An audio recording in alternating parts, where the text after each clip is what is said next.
እግዚአብሔር ቃል የሚሆን ጊዜ ያላችሁ ጊዜ ካላችሁ ይህን ቃል ሳትሰሙ እስክሮን አታደርጉ። በእውነቴ ነው አትሄዱ። እግዚአብሔር ቃል በመስማታችሁ ቀኖቻችሁ ውብ እንዲሆን ይህን ቃል በመስማታችሁ ጀምሩ። ጌታ ይባርካችሁ። ከሰማችሁ በኋላ ለምትወዱ ሰው ምናልባት ለአንድ ለሁለት ሰው ሼር አድርጉት። ጌታ ዋጋ ይከፍላችኋል እናንተ ማለት ነው። ጌታ ዘመናችሁ ይባርክ። ተባረኩ። የእግዚአብሔር ቃል በጌታ ስም አነባለሁ። መዝሙረኛው ዳዊት 63 ያለው በኢየሱስ ስም አነባለሁ። አምላኬ አምላኬ ወደ አንተ እገሰግሳለሁ። ነፍሴ አንተን ተጠማች፣ ስጋዬ አንተን እንዴት ናፈቀች። እንጨትና ውሃ በሌለው በምድረ በዳ ኃይልና ክብርን አይ ዘንድ እንዲሁ በመቅደስ ውስጥ ተመለከተው። ምሕረትህ ከሕይወት ይሻላልና ከንፈሮቼን ያመሰግናሉ። እንዲሁ በሕይወት ዘመን አመሰግናለሁ። በአንተ ስም እጆቼ ያነሳለሁ። ነፍሴ በቅቤ በሳባ እንደሚጠግብ ትጠግባለች። ከንፈሮቼ ስም በደስታ ያመሰግናሉ ይላል የእግዚአብሔር ሰው ባሪያ ዳዊት። ወዳጆቼ ዳዊት በዚህ ቦታ እንደዚህ የሚለው ምን መሰላችሁ? ዳዊት ጠላቶቹ አሳድዶ በምድረ በዳ ላይ በነበረበት ጊዜ በኤዶሚያ ምድረ በዳ ላይ በነበረበት ጊዜ እግዚአብሔርን እንደዚህ የሚመስል ጸሎት እየጸለየ እግዚአብሔር እየለመነ ነው። ወደ እግዚአብሔር እየጮኸ ነው። ወዳጆቼ በዛ በምድረ በዳ እንጨትና ውሃ በሌለበት ምድረ በዳ ላይ ለዳዊት የሚያስፈልገው ምን መሰላችሁ? መብላት፣ መጠጣት፣ ከዛ ችግር መውጣት ነበረ።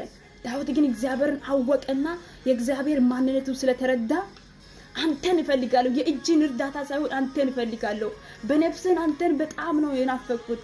አንተን በጣም ነው የተጠማው በነፍሴ በስጋዬ አንተን በጣም ነው የናፈቅኩት። ስለዚህ አንተ ታስፈልገኛለህ።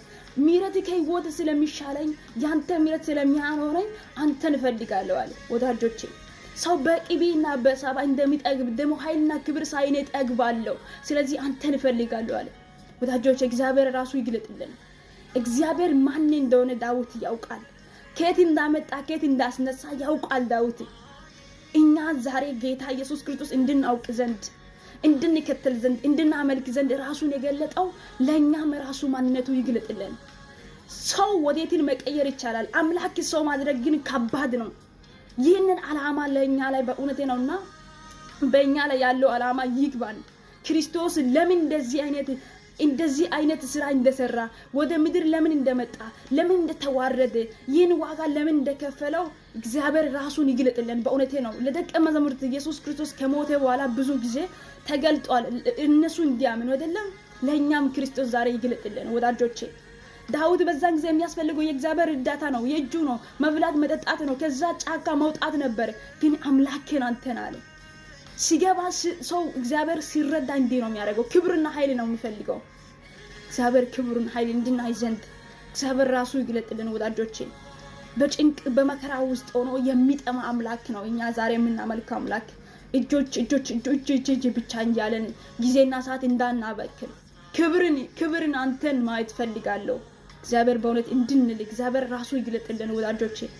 ዳዊት አወቀ፣ እግዚአብሔርን በዘመኑ ሁሉ አገለገለ። እግዚአብሔር ሐሳብን እንደሚልክ መጽሐፍ ሲናገር ዳዊትን እግዚአብሔር እንዳወቀ እኛ ደግሞ እንድናውቀው ዘንድ እግዚአብሔር ራሱ ይግለጥልን ወዳጆቼ። የሞተልን በሞቱ ያዳነልን ክርስቶስ እንድናውቅ እንድንከተል የነበረው በምንቀበልበት ክርስቶስ በምንቀበልበት የነበረው ፍቅር ያን ፍቅር እንደገና ይምጣ። እግዚአብሔር በእውነት ራሱ ይግለጥልን። ቃሉን ሳነበው በጣም ውስጥ በእውነት በጣም ነው የተነካኝና ይሄ አምላክ ነው እኛ ዛሬ የምናመልከው። የእጁን ያለ ጊዜና ሰዓት እንዳናበክን እግዚአብሔር አንተን